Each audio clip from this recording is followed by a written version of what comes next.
Settle in, listeners, as we embark on a tranquil exploration of the captivating world of Greek mythology. Let the soothing sounds of ancient lyre music guide you, as we unravel the tales of the gods and goddesses who once reigned supreme on majestic Mount Olympus. Imagine, if you will, a mountain so high it pierces the clouds, its peak kissed by the golden rays of the sun. This is Olympus, home to beings of immense power and breathtaking beauty. Picture yourself standing at the foot of this magnificent mountain, the air crisp and cool against your skin. The scent of pine and wild thyme hangs heavy in the air, a gentle breeze whispering secrets through the ancient trees. You begin your ascent, the path winding slowly upwards, each step bringing you closer to the realm of the gods.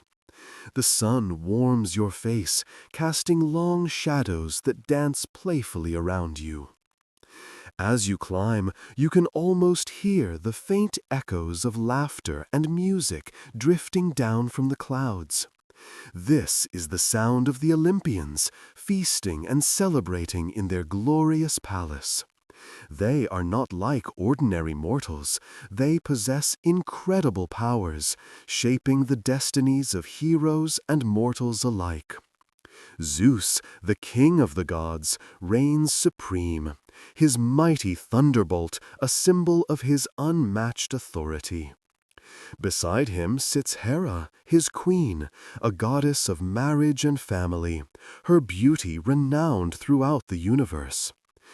But Hera's temper is as fierce as her devotion, and her wrath is something to be feared. Then there's Poseidon, god of the sea, his trident controlling the waves and the depths of the ocean. His moods are as unpredictable as the sea itself, sometimes calm and benevolent, other times stormy and destructive.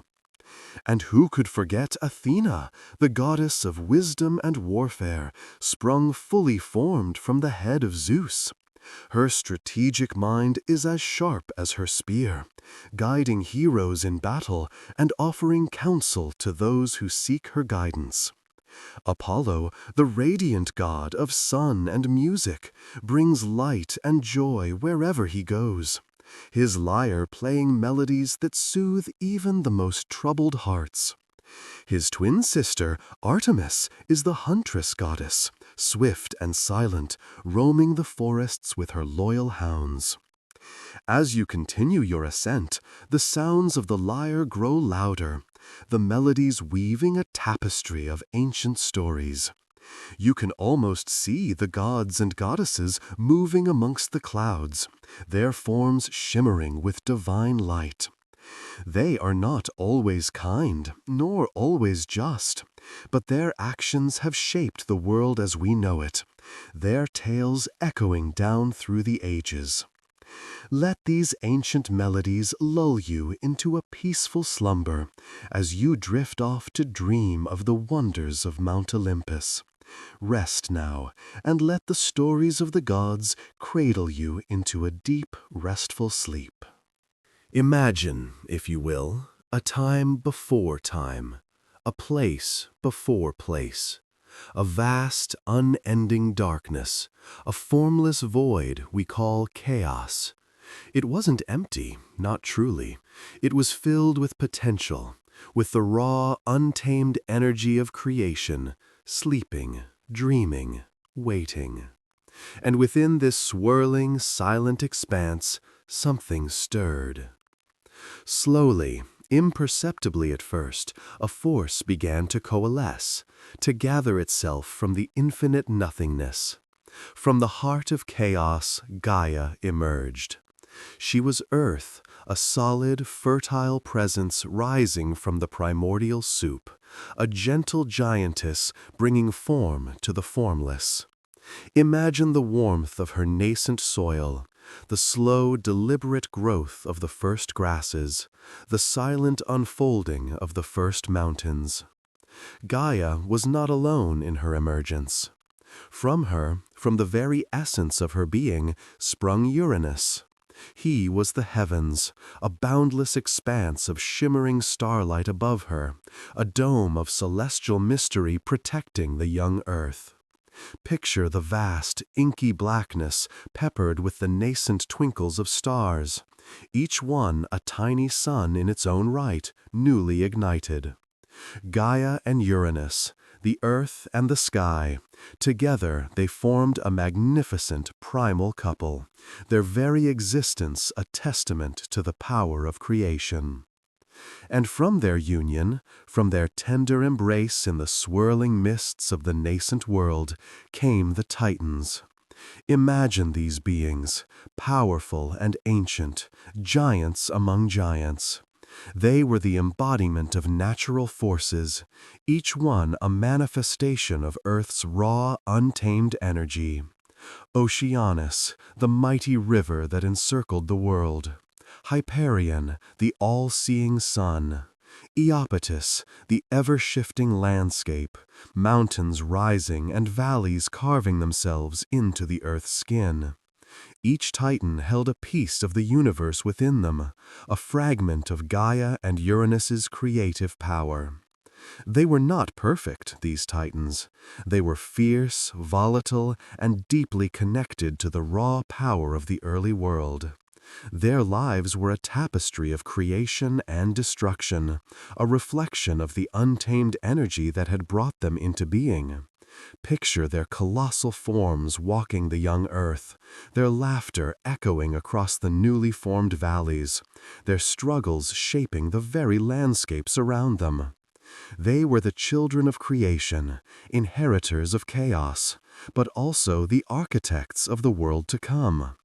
Their existence, raw and untamed, paved the way for everything that followed, their legacy etched into the very fabric of the cosmos. The deep rumbling of the earth beneath your feet, the endless expanse of the sky above, it's all a whisper of their ancient power, a gentle reminder of the primordial world from which we all emerged. Let that image settle within you as you drift off to sleep. Imagine the world, a vast and swirling chaos. From this primal soup emerged Gaia, the Earth Mother, solid and strong. From her depths rose Uranus, the starry sky, a magnificent dome of endless night speckled with distant suns. They were the first, the parents of all that would come, and from their union a truly remarkable family was born. These weren't ordinary children. Oh no, these were the Titans, beings of immense power and incredible size, their very presence shaking the foundations of the world. First came Oceanus, the mighty ocean itself, his waters flowing endlessly, a tireless river of life and mystery. Then came Hyperion, the watcher of the sun, his gaze ever upon the heavens, guiding the celestial chariot across the sky. Next came Theia, the radiant goddess of light, her brightness illuminating the world, a beacon in the darkness. And then came Iapetus, steadfast and strong, his presence a constant reminder of the earth's enduring strength. But among this family of giants, there were those whose power was unmatched, whose ambition burned brightest. Cronus, with his sly mind and unwavering determination, watched his siblings with a calculating eye. He saw the power they held, the influence they wielded over the world, and a desire for ultimate control blossomed in his heart. He saw his father, Uranus, the sky, reigning supreme, his rule absolute, and a quiet resentment stirred within him. Uranus, with his capricious nature, often showed little tenderness to his children, his powerful presence looming over them, a constant reminder of his overwhelming strength. Cronus felt the weight of his father's dominance, a heavy burden upon his shoulders. He longed for a change, a shift in the cosmic order, and he saw the path to it, a path paved with ambition and shadowed by rebellion. His mother, Gaia, the earth, felt the pain of her children, felt the weight of Uranus's harsh rule. She whispered to Cronus, fueled by her own long-held resentment, urging him to act, to seize his destiny. And so a terrible secret pact was formed, a mother's plea and a son's ambition entwined. Cronus, with a heart heavy with both rebellion and love for his mother, forged a great sickle, a terrifying weapon of obsidian and starlight. The air grew thick with anticipation.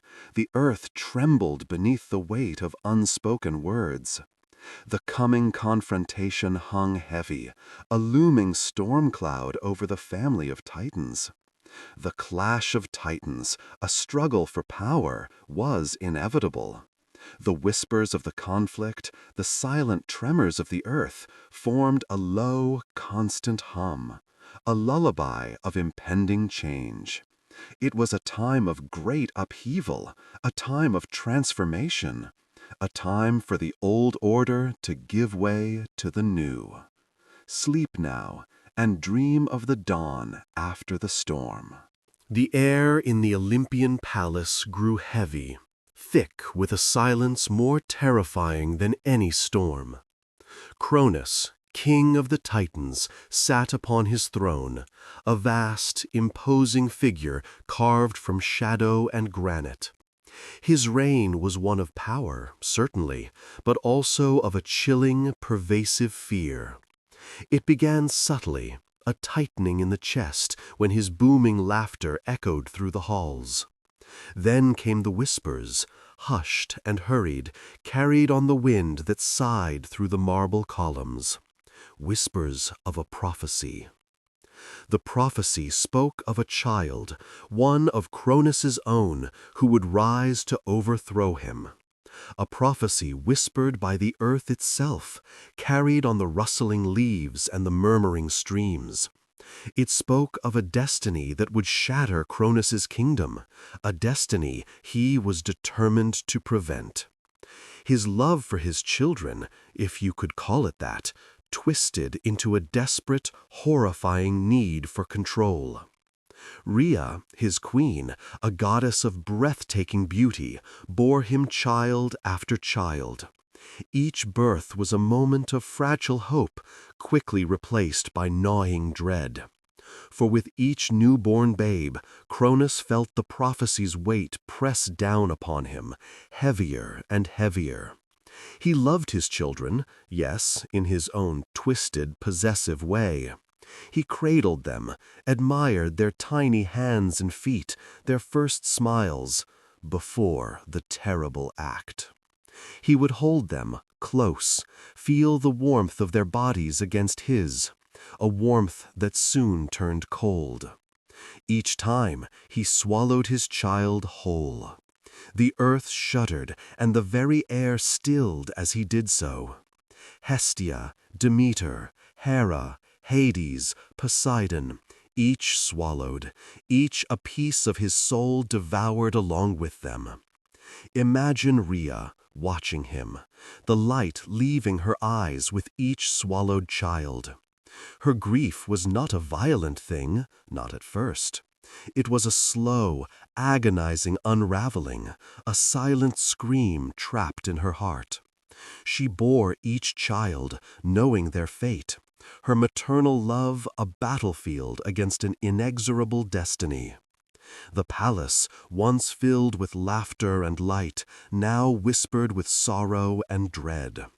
The servants moved like ghosts, their faces etched with fear, afraid to even breathe too loudly. Imagine the silence after each act, a silence broken only by Rhea's quiet weeping, a silence that pressed against the very walls, a testament to the unimaginable horror that resided at the heart of the Titan kingdom. Even the gods in their own domains, far from the consuming shadow of Cronus, felt this fear, a palpable chill in the air of their own realms, the absence of their siblings, a constant, heavy burden on their immortal souls.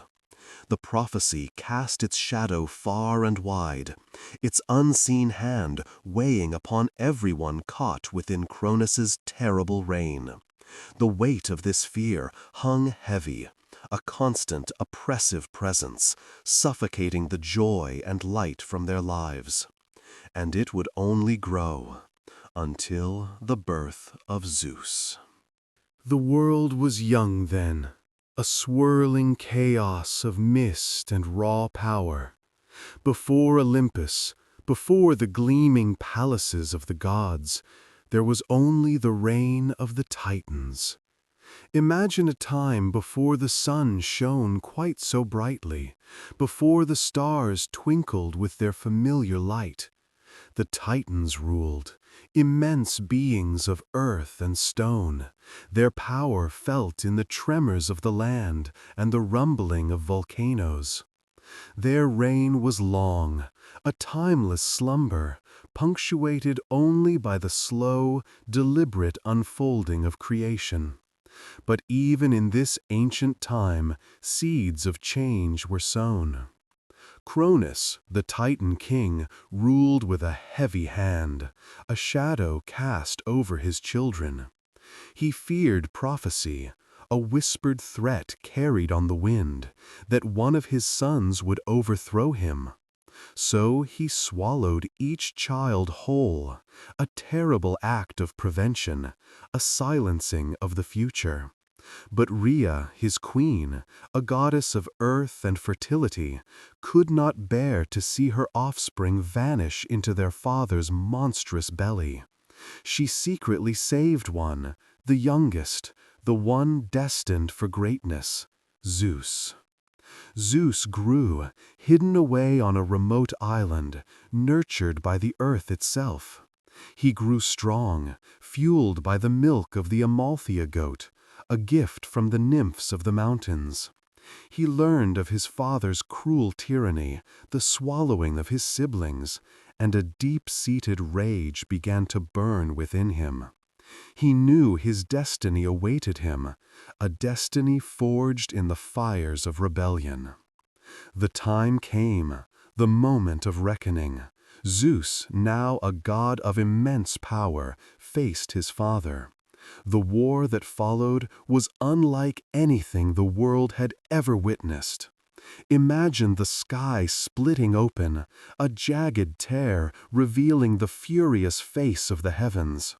Thunder boomed across the earth, each clap a hammer blow against the very foundations of existence. Lightning cracked, illuminating the battlefield with flashes of blinding white light. The Titans, monstrous figures of shadow and stone, clashed with Zeus and his allies, the Olympians. The earth trembled under their feet, mountains crumbled, and the seas roared in response to their conflict. The clash of their weapons, divine and terrible, echoed across the cosmos. Each strike was a battle between ancient forces, the power of the Titans against the burgeoning might of Zeus. The air itself vibrated with the intensity of their struggle, a symphony of destruction played out on a stage of primordial chaos. You could feel the earth groaning under the weight of the struggle, hear the screams of the fallen as they were swept away by the force of the battle. The fight raged for a decade, a terrible and unrelenting war. The battle was long, brutal, filled with unimaginable displays of divine power. You can almost feel the heat from the clashing weapons, the shuddering earth beneath your feet. But slowly, steadily, Zeus and his siblings began to gain the upper hand. Their youth and strength, fueled by a righteous fury, proved to be too much for the aged Titans. One by one, the Titans fell, their power fading into the dust. Cronus, their king, was vanquished, his reign of terror finally brought to an end. The earth shuddered one last time, then sighed in relief, the echoes of the war fading into the silent night. And as the dust settled, a new era began. The age of the Olympians, the age of Zeus, had dawned. Rest now. The story is complete. Sleep soundly. Imagine Mount Olympus, a majestic peak piercing the clouds, home to the 12 Olympians. These weren't just any gods. They were the ruling family of ancient Greece, shaping the world with their very thoughts and actions. Let's drift off to sleep, picturing them one by one. First, there's Zeus, king of the gods, the ruler of the sky and thunder. Picture him, a powerful figure, his beard flowing, a majestic eagle perched on his arm, symbolizing his power and authority. His booming voice, though often wrathful, could also be benevolent, guiding the faiths of mortals. Next to Zeus sits his wife, Hera, queen of the gods, protector of marriage and women. She was a powerful goddess in her own right, but her jealousy, a well-known trait, often led to conflict, adding drama to the Olympian family dynamics. Imagine her, beautifully adorned, her gaze powerful and watchful. Poseidon, brother of Zeus, ruled the vast oceans, his trident splitting the waves with a mighty stroke. Picture the deep blue of the sea, reflecting his moods, sometimes calm and serene, other times tempestuous and wild, mirroring the power of the ocean itself. Hades, another brother, wasn't as visible.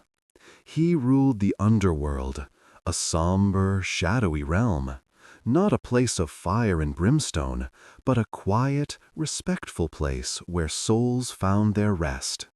Picture him, a dignified figure, not necessarily evil, but simply the keeper of the dead.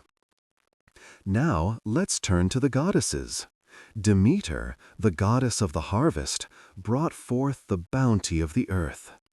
Think of fields of golden wheat gently swaying in the breeze, a symbol of her nurturing power. Her gentle presence brought forth the life-giving abundance of nature.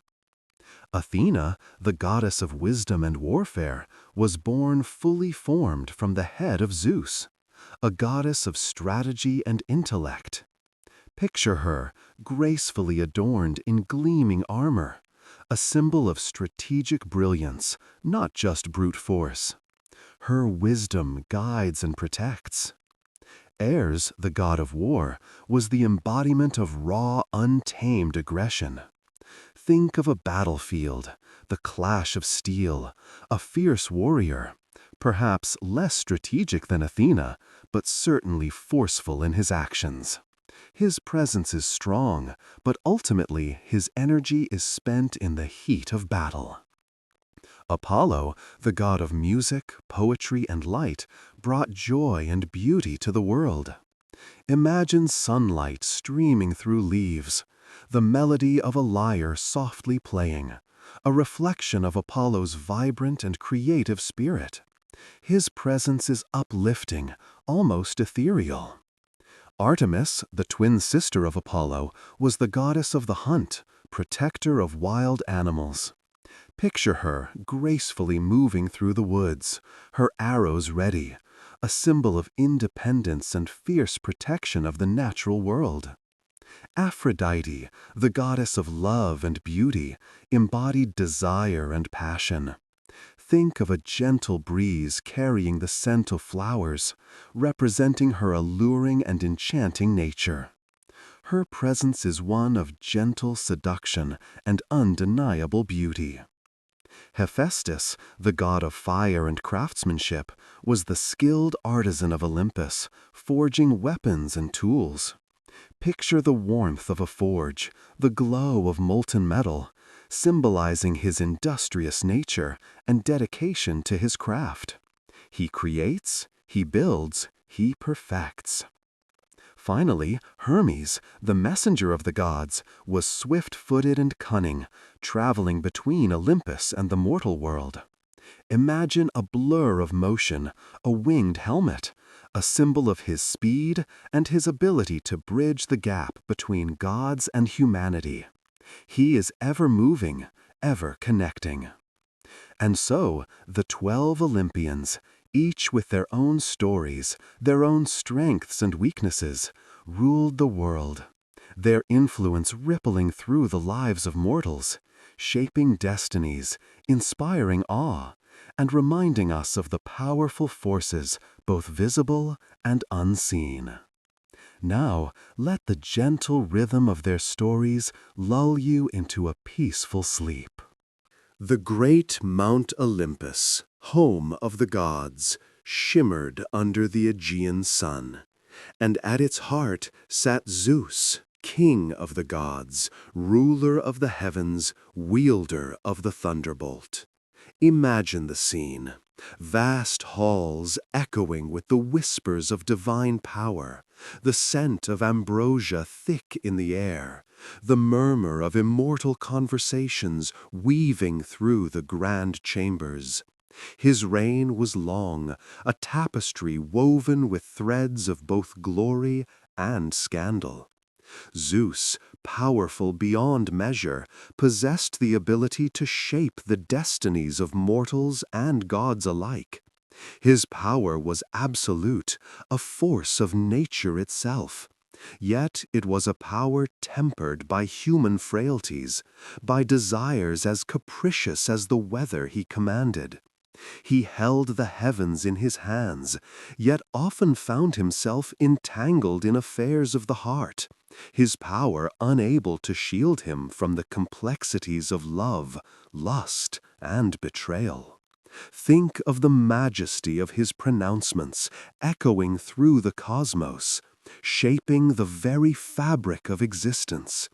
He judged disputes between gods and men, dispensing justice, or sometimes enacting vengeance with the same effortless power he wielded over the storms. His iconic thunderbolt, a symbol of his authority, crackled with the energy of creation and destruction. But his power wasn't solely expressed in grand gestures. He was as capable of subtle manipulation as he was of outright dominance.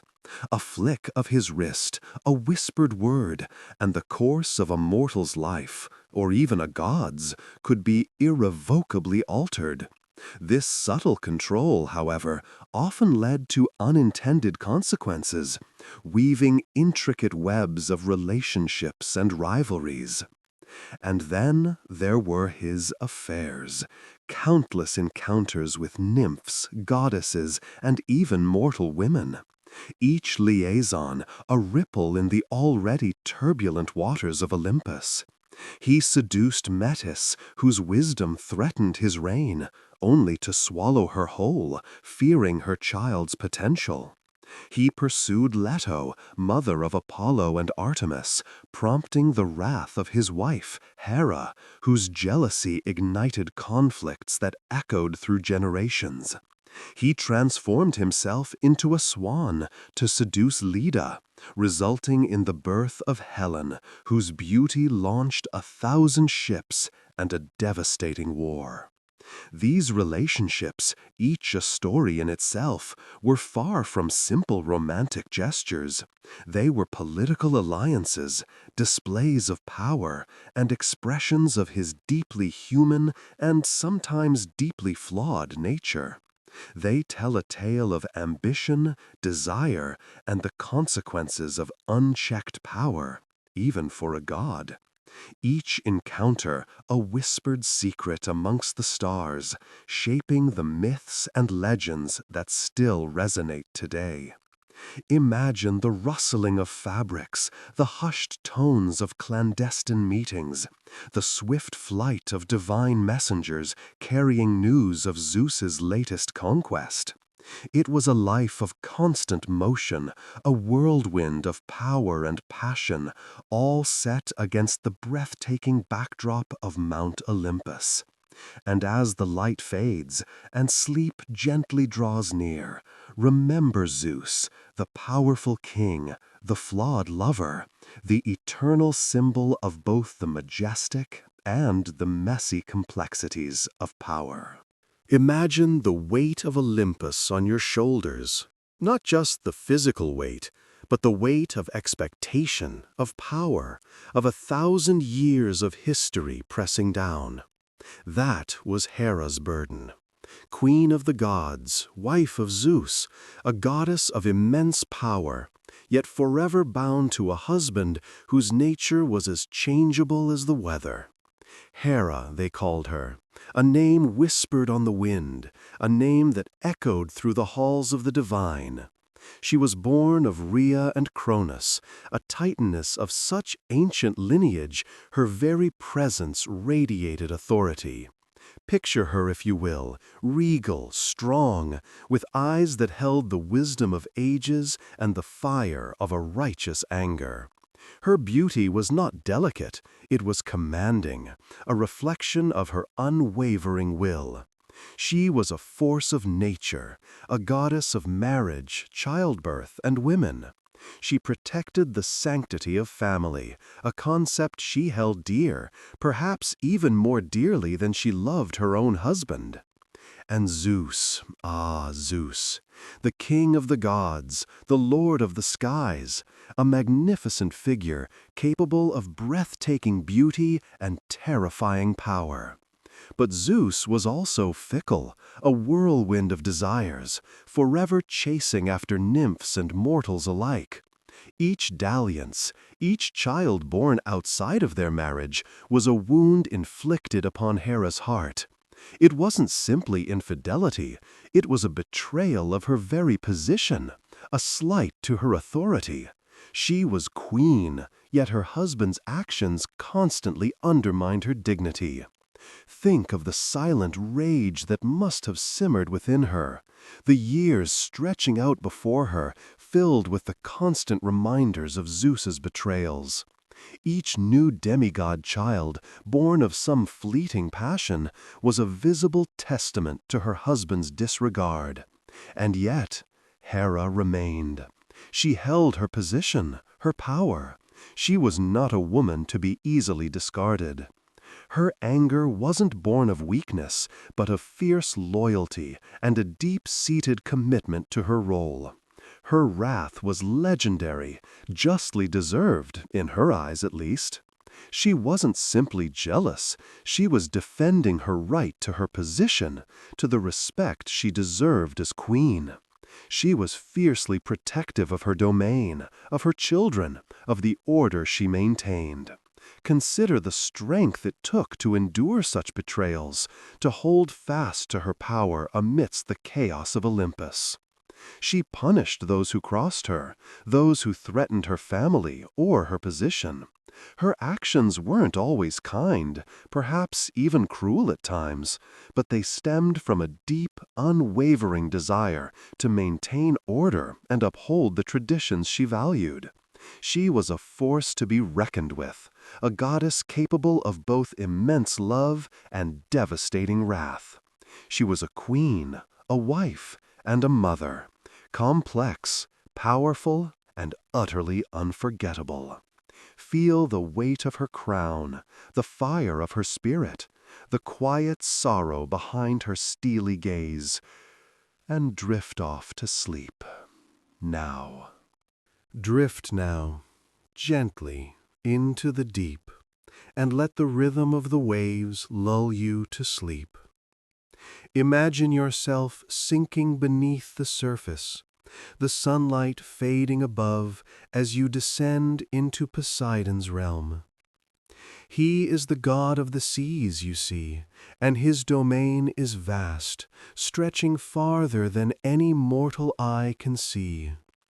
Think of the endless blue stretching out in every direction, a world of mystery and wonder.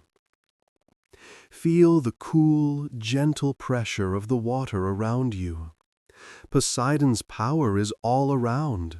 You can feel it in the subtle shift of the current, the gentle sway of the kelp forests. He doesn't always show his power in roaring storms, you know. Sometimes his presence is in the quiet whisper of the tide, the rhythmic ebb and flow that cradles the ocean floor. Let the calmness of this deep, still water soothe you. Breathe it in. Exhale slowly. But Poseidon is a powerful god, and his moods can shift as quickly as the ocean itself. One moment, the sea might be a mirror reflecting the tranquil sky, the water so calm you could almost believe the ocean was asleep. Fishermen would cast their nets, confident in the peaceful bounty of the sea. Small boats would bob gently on the surface, their sails slack in the still air. Then, almost imperceptibly at first, a change would come. A subtle tremor in the water, a darkening of the sky on the horizon, a low, rumbling sound that seemed to emanate from the very depths of the ocean itself. The change would start with a shiver in the water, a subtle ripple spreading outwards like a silent message. And then, the fury. Poseidon's anger is a tempest, a raging storm that tears across the ocean's surface. Imagine the waves now, growing taller and steeper, crashing down with thunderous force. The wind howls, a wild cry mirroring Poseidon's rage. The sea boils and churns, tossing ships about like toys, their masts snapping like twigs in a child's hand. Rain lashes down, blurring the world into a gray, swirling chaos. But even in his anger, there is a majesty to Poseidon. His power is undeniable, breathtaking in its raw, untamed force. He is the master of the currents, able to summon whirlpools that swallow ships whole, to create towering waves that crash against the cliffs with devastating force. Yet there is also a beauty in this destruction. The storm, for all its violence, is also a spectacle, a show of nature's immense, unstoppable power. And when his anger subsides, the ocean slowly calms. The waves lessen, the wind dies down, and the rain stops. The storm clouds drift away, revealing a sky washed clean and bright. The sea gradually returns to its tranquil state, its surface reflecting the peaceful light. The fishermen return to their boats, the small vessels now bobbing gently once more. And you, gently drifting in the now calm waters, feel the peace return as you continue your journey to sleep. Let the memory of Poseidon's power and the gentle sway of the ocean lull you into a deep and restful slumber. Sleep now. Let the gentle rhythm of my voice carry you down, down, down, into the shadowy realm of Hades, god of the underworld. Imagine, if you will, a slow descent, not a terrifying plunge, but a gradual sinking into the earth itself. The air grows cooler, the light fades, replaced by a soft, perpetual twilight. This is not a place of fire and brimstone, as some might imagine, but of quiet mystery, a vast and silent landscape ruled by the somber majesty of Hades. He does not sit upon a fiery throne crackling with infernal energy, but upon a chair of polished obsidian, as smooth and dark as a starless night. Around him, the air hums with a low, resonant thrum, the sound of countless souls moving through the endless corridors of the underworld. They are not tormented, not in the fiery way some tales describe, but they are changed. Their forms are subtle, ethereal, like the faintest wisps of smoke, their movements slow and deliberate. The rivers of the underworld flow not with fire, but with a sluggish, black water, mirroring the quiet stillness of the land. The river Styx, famed for its ability to bar the living, flows serenely, its current barely disturbing the surface. Charon, the ferryman, glides his small boat across its somber waters, his face etched with the weary acceptance of his eternal task. He ferries souls across, one by one, without haste, without judgment. His work is done in silence, a gentle rhythm in the vast stillness of the underworld. Beyond the Styx, the land unfurls, a landscape of endless plains and shadowy mountains. Trees stand tall, their branches reaching towards the faint light filtering from above, their leaves rustling with a soft sound, like the whisper of forgotten memories. Flowers bloom in the underworld, not bright and vibrant, but in shades of deep purple and midnight blue, their delicate petals glowing with a faint inner light. The palaces of Hades are not built of dark, forbidding stone, but of a polished black marble that reflects the faint light like a mirror to the stars. They stand silent and serene, their halls echoing with a low, resonant hum, a melody woven from the whispers of the dead. You could walk through these halls, feel the cool smoothness of the marble beneath your hand, and yet feel no fear, only a sense of quiet contemplation. The souls here are not chained or tormented. They wander the plains, sometimes in groups, sometimes alone, their movements slow and deliberate. They are not ghosts exactly, but echoes, faint traces of the lives they once lived. Their voices are barely audible, like the rustling of leaves in a gentle breeze, carrying echoes of laughter, sorrow, love, and loss. These are the memories of a life lived, a life now part of the tapestry of existence in the underworld. And Hades, the silent ruler, observes them all, his presence a quiet and brooding power, yet never cruel, always simply there. Let the silence embrace you. Let the gentle rhythm of my words lull you into a peaceful sleep. Long ago, in a world much like our own, lived Demeter, the goddess of the harvest. Her golden hair flowed like ripe wheat, and her eyes held the warmth of the summer sun. She loved the earth, and the earth loved her back, blossoming under her gentle care. Her daughter, Persephone, was a vision of springtime, light and graceful, with a laugh as bright as wildflowers. They were inseparable, mother and daughter, sharing the joy of the bountiful earth. One day, as Persephone gathered flowers in a sun-drenched meadow, the earth trembled.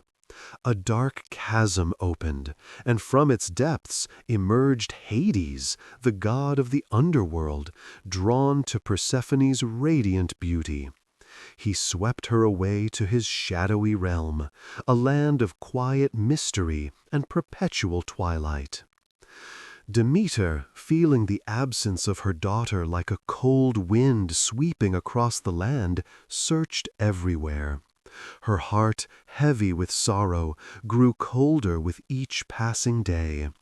The vibrant green of the fields faded, the trees shed their leaves, and the once fertile earth became barren and gray. Flowers withered, fruits failed to ripen, and a deep, chilling winter settled over the land. Animals shivered, and people went hungry, unsure of what had befallen their world. Meanwhile, in the underworld, Persephone discovered a strange beauty in Hades' domain. It wasn't the vibrant beauty of the upper world, but a quiet, still beauty. While she missed her mother terribly, she also found a certain somber grace in the unchanging landscape. She ate pomegranate seeds, a symbol of the underworld's binding power. Each seed she consumed bound her to the land of shadows for a portion of the year. Zeus, king of the gods, witnessed the suffering of the world and the anguish of Demeter. He brokered a compromise. Persephone would spend part of the year in the underworld and part in the upper world with her mother. And so it was decided. For 6 months of the year, Persephone would return to her mother and the earth, bringing with her the warmth and bloom of spring and summer. The fields would flourish, the trees would leaf, and life would abound. Then, for the other 6 months, Persephone would return to the underworld, and with her going, the world would experience the quiet rest of autumn and winter. The world would slow down, prepare for renewal, and reflect on the quiet beauty of the inner world. Demeter's grief never fully disappeared, but she learned to accept the cyclical nature of life, the constant change that governs both the world above and the world below. She knew her daughter's absence was temporary, a part of the grand design, a reflection of the eternal rhythm of the earth's seasons. And as the seasons turn, year after year, we see the echoes of Demeter's love, Persephone's journey, and the enduring cycle of nature's renewal. The quiet beauty of winter gives way to the vibrant promise of spring, reminding us that even in the depths of darkness, there's always the hope of light and warmth returning. So breathe deeply, feel the rhythm of the earth, and let the gentle story of Demeter and Persephone lull you into a peaceful sleep. Imagine, if you will, a gentle sea breeze carrying the scent of salt and blossoms. Picture a shimmering expanse of water, the sun dipping low, painting the sky in hues of rose and gold. From the heart of this breathtaking scene emerges Aphrodite, goddess of love. Not a sudden, dazzling appearance, but a slow, graceful unfolding, like a flower opening to the warmth of the sun. Her beauty wasn't merely a matter of flawless features, though those were undeniably present. Her beauty was an aura, a shimmering energy that radiated from her very being. It was in the way her long, dark hair cascaded down her back, like a silken waterfall, catching the light with every subtle movement. It was in the curve of her lips, ever so slightly parted, hinting at a smile that could melt glaciers and stir hearts to their depths. Her eyes, deep and luminous, held the mystery of the ocean itself, reflecting both its serenity and its passionate power. Aphrodite's influence wasn't confined to the physical realm. She didn't simply inspire fleeting infatuations. She touched the very core of being, the deepest desires and yearnings that shape human lives. Love, in all its myriad forms, passionate, tender, familial, even the bittersweet pangs of loss, fell under her domain. She understood the complexities of the heart, the messy, unpredictable dance between attraction and aversion, joy and sorrow. Think of a lover's whispered promise in the moonlight, the shy blush of first love, the comforting warmth of a long-held embrace. These weren't just moments of human connection. They were manifestations of Aphrodite's power, threads woven into the fabric of existence. She was present in the triumphant joy of a wedding feast, in the quiet intimacy of a shared secret, in the enduring bond between parent and child.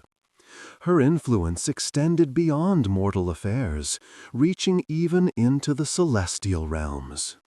Gods, powerful and seemingly invincible, were not immune to her sway.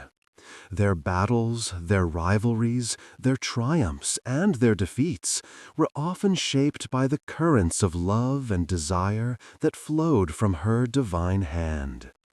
Even the mighty Zeus, king of the gods, found himself susceptible to her enchanting presence, a testament to her pervasive influence. But Aphrodite's power wasn't merely about romantic love. It was about connection, about the inherent human need for belonging, for understanding, for sharing moments of profound intimacy. It was about the beauty that lies in both the grand and the small, in the spectacular sunrise and the quiet comfort of a loved one's presence. She was a reminder that even in the face of life's harshest realities, love persists, a resilient flame flickering against the wind. So, as you drift toward sleep, let the image of Aphrodite, goddess of love, her beauty and influence soothe your mind and fill your dreams with a gentle sense of connection and peace. Let her presence linger, a quiet comfort in the stillness of the night. The air grew heavy, thick with the scent of blood and sweat. Imagine, if you will, the clash of bronze on bronze, the screams of men swallowed by the roar of battle. This is the world of Ares, god of war. Not a glorious, heroic war, mind you, but a brutal, chaotic maelstrom of violence. He was not the cunning strategist like his sister Athena. Ares reveled in the raw, untamed energy of conflict, the sheer, unadulterated carnage. His very presence seemed to warp the landscape, twisting fertile fields into battlegrounds, turning peaceful groves into charnel houses. He didn't plan his wars, he simply was war, a tempestuous force of nature unleashed upon the world. Think of a storm raging across a placid sea, its fury unrestrained, its power destructive. That, in essence, was Ares.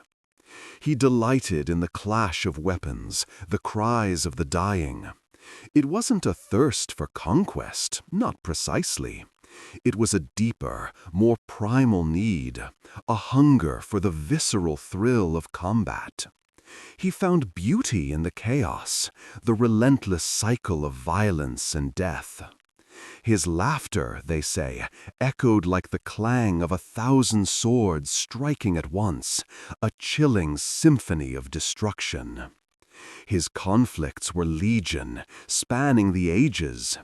He clashed with his own family, his siblings, the other gods, often finding himself at odds with his father, Zeus, the king of the gods. Their disagreements were legendary, explosive bursts of divine fury that shook Olympus itself. Ares, ever the rebellious son, would often defy his father's commands, choosing instead to plunge headfirst into the fray, igniting conflicts wherever he went. He sowed discord wherever he went, whispering incitements to war in the ears of kings and generals, fueling their ambition and their bloodlust. He reveled in the suffering of mortals, viewing their pain as a testament to his own power, a confirmation of his dominion over the battlefield. Picture the rivers running red, the earth stained crimson. Feel the weight of the armor, the heat of the sun beating down on exhausted soldiers, the terror gripping their hearts as the battle rages on. This was Ares' legacy, not of triumph or glory, but of unending bloodshed. He cared little for the consequences, for the shattered lives left in the wake of his fury. He was simply the embodiment of war itself, a force of nature both terrifying and captivating in its untamed power. And as the sounds of battle fade, as the screams quiet to whispers, you can almost feel the lingering weight of Ares' presence, a shadow of violence clinging to the edges of your awareness, a reminder of the relentless, brutal nature of war. Let it fade now, into the quiet calm of slumber. Breathe deeply and let the tension unwind. The night is peaceful. Sleep well. Imagine, if you will, the shimmering Aegean Sea, the sun dipping low, painting the sky in hues of soft orange and lavender. On the Acropolis, high above Athens, sits Athena, goddess of wisdom, her eyes as deep and clear as the twilight sky. She is not a goddess of brute force, not a warrior who charges headlong into battle. No, Athena's strength lies in her mind, a strategic brilliance that unfolds with the quiet grace of a falling star. Picture her, perhaps, in the midst of a council of heroes, her gaze steady and perceptive. She listens, not just to the words spoken, but to the silences between them, to the subtle shifts in posture and expression. She understands the currents of power, the hidden desires, the unspoken fears. This is her battlefield, not the clash of swords and shields, but the intricate dance of intellect and will. Think of her counsel to Odysseus, the cunning king who spent 10 years battling his way home from Troy. Athena wasn't just a passive observer of his struggles. She guided him, whispered advice in his ear, shaped events so that even in the face of seemingly insurmountable odds, he could find a path, a glimmer of hope in the darkest night. Her guidance wasn't about overpowering his enemies with overwhelming force, but about using their own weaknesses against them, outsmarting them with clever plans and thoughtful strategies. Consider the creation of the olive tree, a gift to Athens that secured her victory over Poseidon in the contest for the city's patronage. Poseidon, god of the sea, offered a gift of power, a mighty stallion that would bring both strength and potential danger to the city. Athena, however, offered something far more enduring, something that fostered peace and prosperity. The olive tree, a symbol of wisdom, peace, and abundance. It wasn't about brute force or immediate gratification. It was a display of long-term strategic vision, recognizing the value of sustenance and stability over momentary displays of power. Athena's wisdom wasn't merely bookish knowledge, it was practical, adaptable, shaped by experience and observation. She understood the complexities of human nature, the ebb and flow of power dynamics, the long game of strategy.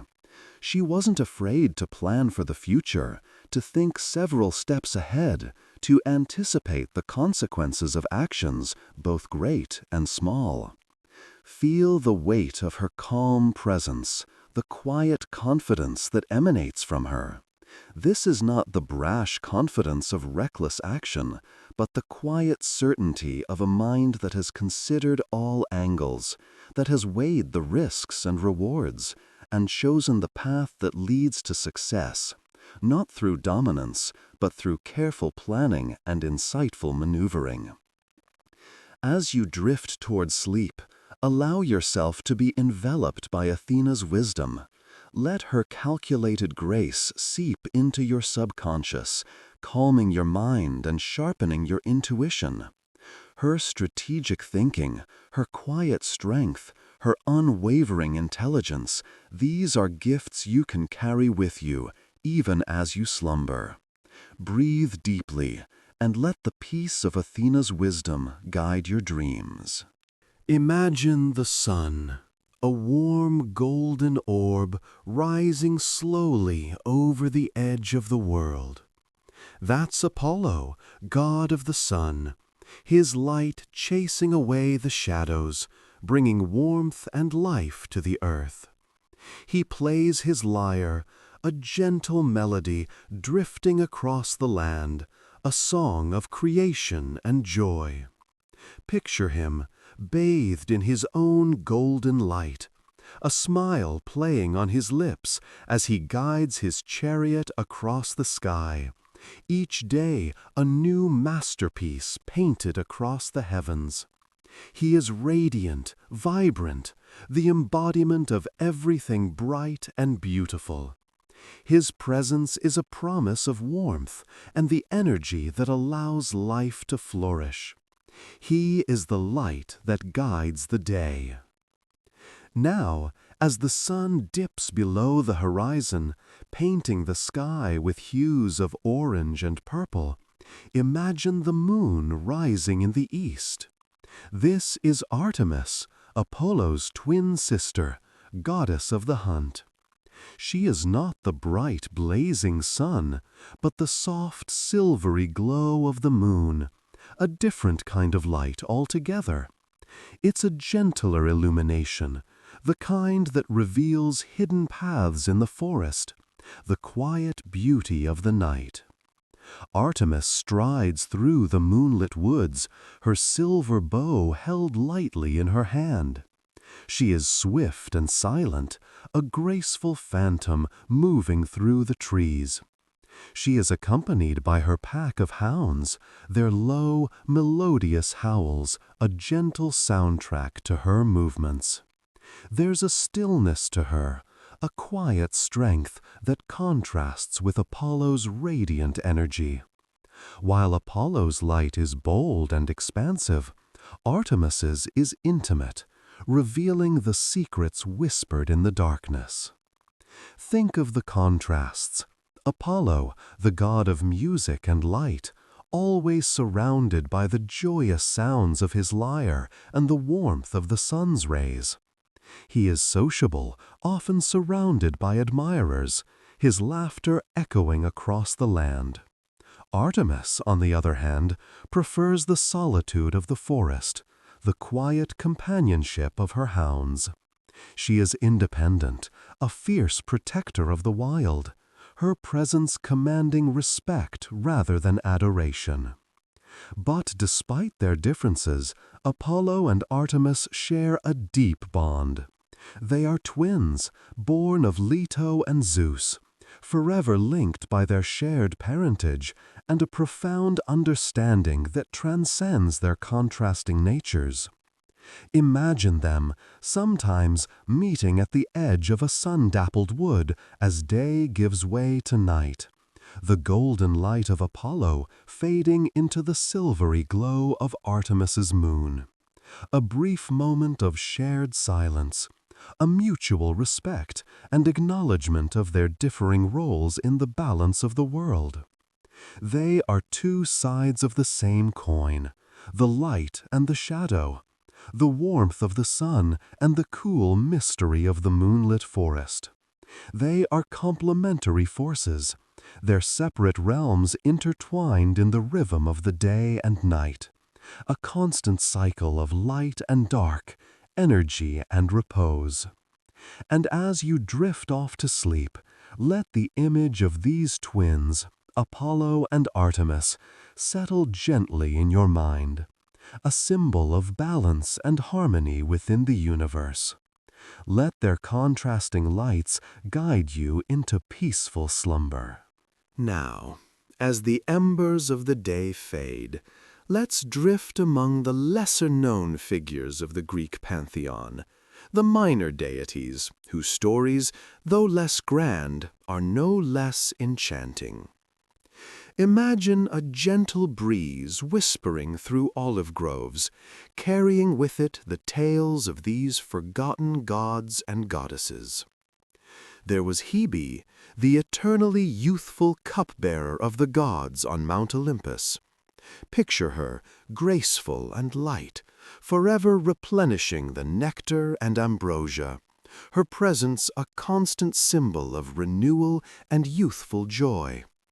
Her very existence was a quiet comfort to the immortals, a subtle reminder of the ever-flowing nature of time. Then there's Hygeia, the goddess of health, cleanliness, and hygiene. Close your eyes and feel the cool touch of a clean spring, the gentle rustle of herbs used in healing potions. Hygeia's influence was a silent blessing, a subtle guardian watching over the well-being of mortals and gods alike. Her presence was a comforting thought, a quiet reassurance that care and attention could bring balance and wholeness. Think of the Morpheus, one of the Oneiroi, the gods of dreams. As you drift toward slumber, perhaps you can feel his gentle presence, weaving the threads of your dreams, guiding your unconscious mind through fantastical landscapes. Each dream a tiny, ephemeral story, each one shaped by the subtle hand of this god of slumber. And what of Nemesis, the goddess of retribution? Her story is not one of vengeance, but of balance. She didn't delight in punishing, but in ensuring that pride and arrogance didn't go unchecked. Picture her as a gentle wind correcting a tilting sail, bringing things back to their rightful place.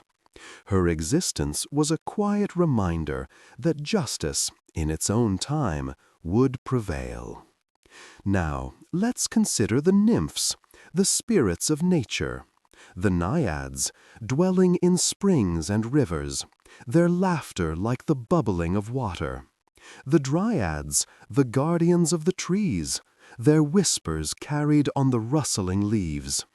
The Oreads, dwelling in the mountains, their strength mirroring the steadfastness of the peaks. Each nymph a guardian of a specific part of the natural world, their presence a silent blessing on the land. Feel the gentle touch of the earth, the soothing embrace of nature as you imagine their quiet watchfulness. There were also the Horai, the goddesses of the seasons, three sisters representing spring, summer, and autumn. Their presence was the steady rhythm of nature's cycle, a continuous flow of growth, maturity, and rest. Feel the gentle shift of the seasons, the cyclical nature of life and death, of renewal and decay, all under their quiet, steady guidance. And lastly, let's remember the Eumenides, the Furies, those often misunderstood figures. Though depicted as avenging spirits, their role was far more nuanced than simple punishment. They were guardians of the moral order, ensuring that the balance of justice, even if harsh, was maintained. Think of their presence as a reminder that actions have consequences, but their power serves a higher purpose, maintaining the order of the world. These are just a few of the countless minor deities that populated the vibrant tapestry of Greek mythology, each with their own unique stories, each with their own quiet influence on the world. Allow their tales to settle over you as you drift peacefully into sleep. Let their stories weave themselves into the fabric of your dreams. Breathe deeply, relax, and let the quiet voices of the ancient gods lull you into a restful slumber. The sun dips below the horizon, painting the sky in hues of soft orange and lavender. A gentle breeze whispers through the olive groves surrounding Mount Olympus, carrying the scent of pine and wild flowers. The air itself seems to hum with a quiet energy, a lingering echo of the gods and goddesses who once walked these slopes. As you stand here, at the edge of their ancient realm, a sense of peace settles over you, a tranquil calm that washes away the day's worries. Imagine, if you will, the slow descent down the mountain. The path, worn smooth by centuries of footsteps, both mortal and divine, winds gently downwards. Each step is a soft sigh, the crunch of gravel underfoot a gentle lullaby. You can almost hear the faint murmur of the mythical river Peneus, its waters flowing steadily, carrying secrets and stories from time immemorial. The air grows cooler, the stars beginning to glimmer like scattered diamonds on a velvet cloth. Perhaps, as you walk, you glimpse a fleeting shadow in the olive trees, a nymph, perhaps, or a satyr, their presence barely more than a whisper in the rustling leaves. Don't be afraid. They are simply part of the magic that clings to this sacred place. They are the guardians of these ancient hills, the keepers of the forgotten tales. They watch over you now as you journey toward slumber. The sounds of the night deepen around you. The chirping of crickets blends with the hooting of owls, creating a natural symphony that soothes the soul. The scent of damp earth mingles with the sweetness of night-blooming jasmine.